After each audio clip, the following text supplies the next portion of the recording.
Rembrandt in 3 minutes. This is from 1648, entitled Synagogue, and we can see the way it resonates in almost terrifying ways today.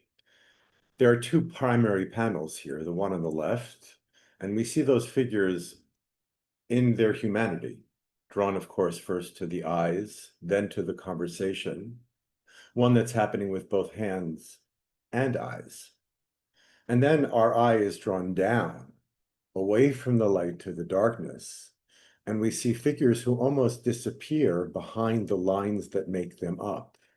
The central three figures, the ones that we can see, they're almost, again, disappearing behind those lines, shadows. It's almost a disappearing act.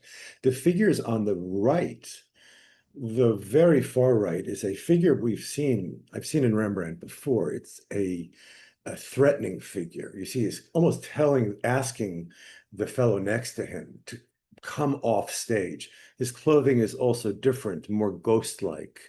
Whatever he is saying to the figure to his left, it's depressing him. And we see almost a picture of utter despair. The other central figure is the central figure in the image, and that is the guy who has his back to what's happening in the primary action in the foreground. Now look at the architecture. Those are Jerusalem stones.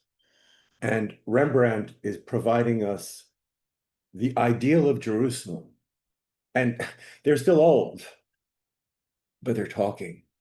They have hands and mouths. And on the right, darkness, we can hardly see hands or mouths.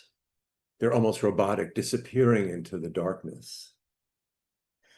And the most terrifying for me thing about this image are the two figures in the back, one other set of eyes. And you see him looking from the back, almost warning, terrified, fear. I see prisoners in Auschwitz. Rembrandt was a genius, but not a prophet, but still. And Rembrandt seems to be contemplating, and this is the terrifying part of this, a world where Jews disappear. We may be in Jerusalem, but this is not only about the difference between Jerusalem and the synagogue in Amsterdam. We're all in that synagogue now, and we have to preserve who we are.